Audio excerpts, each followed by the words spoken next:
Shri Radhe Radhe milk centre. हमारे पास शुद्ध दही, दूध, घी, खोवा, श्रीखंड, बासुंदी, पनीर और स्वादिष्ट मिठाइयाँ मिलेंगी। शादी समारोह और पार्टी के लिए संपर्क करें। हमारा पता है स्टेट बैंक के बाजू में, मेन रोड, बेला।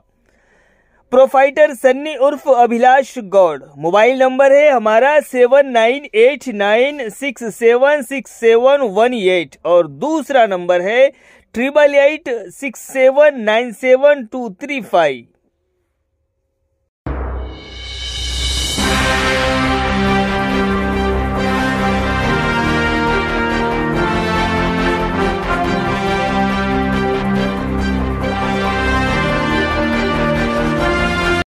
नमस्कार, माय माउली हिंदी समाचार में आपका स्वागत है और मैं हूं शेख इस्माइल।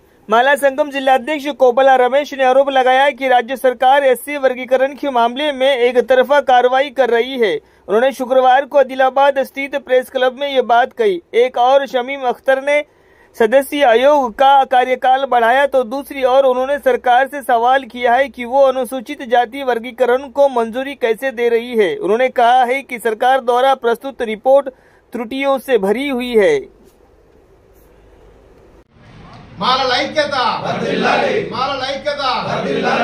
డాక్టర్ బాబాసాహెబ్ అంబేద్కర్ కి రెడ్డి గారు కేబినెట్ లో వర్గీకరణ బిల్లు ఆమోదించినట్టు ప్రకటించారు.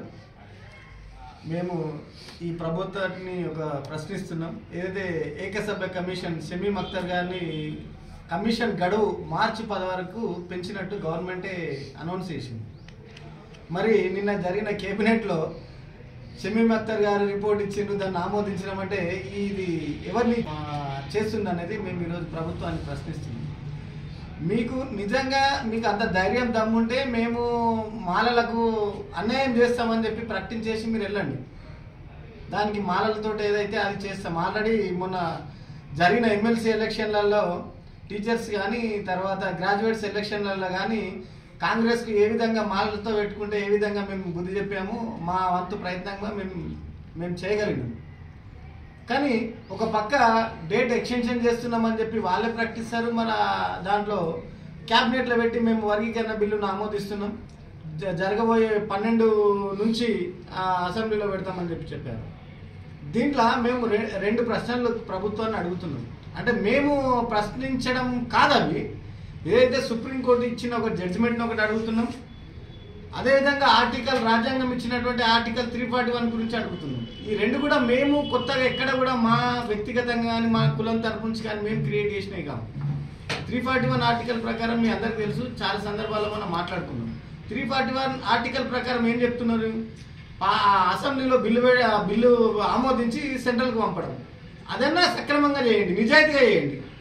కాదు అనుకుంటే మొన్న ఇచ్చినటువంటి ఇవాళ పేపర్లో కూడా ఏమని చెప్పిందంటే సుప్రీంకోర్టు జడ్జిమెంట్ ప్రకారం మేము క్యాబినెట్లో పెట్టినామని చెప్తున్నారు.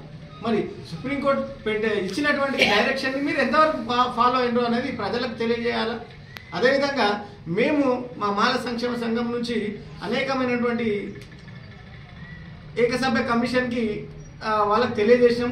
గవర్నమెంట్ వాళ్ళ కాంగ్రెస్ పార్టీ యొక్క పిసిసి అధ్యక్షుడికి మన రాష్ట్ర నాయకత్వం గారు పోయి రిప్రజెంటేషన్ ఇచ్చాం. మేము అన్ని పార్టీల శాసన సభ పక్ష నేతలందరికీ కూడా మేము తెలియజేసాం. మీరు ఇచ్చినటువంటి నివేదిక ఏదైతుందో అసెంబ్లీలో పెట్టింది తప్పుల తడకగా ఉంది, దాన్ని సవరించండి. దాన్ని ఏకపక్షంగా మీరు చేయకండి. రాష్ట్రంలో కాంగ్రెస్ ప్రభుత్వం రావడానికి మాలలు ఎంత కారణమో ఈ రాష్ట్రంలోని అందరు ప్రజల కారణమే. దాంట్లో మాలలు అనేది మేజర్ పాత్ర పోషించింది. కానీ అవన్నీ పక్కన పెట్టి మీరు మళ్ళా ఏకపక్షంగా వ్యవహరించడం అనేది సరైనది కాదు. మేము ఒకటే డిమాండ్ చేస్తున్నాం. సుప్రీంకోర్టు జడ్జిమెంట్ ఇచ్చి ఏమని చెప్పింది స్పష్టంగా ఇప్పటికి కూడా వాళ్ళు తెలుసుకోవాలా.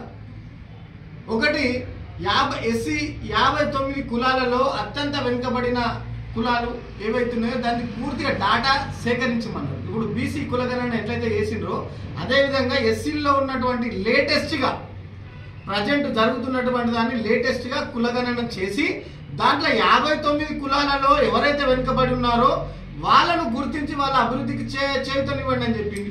అది ప్రభుత్వానికి చేతనైతే లేదు.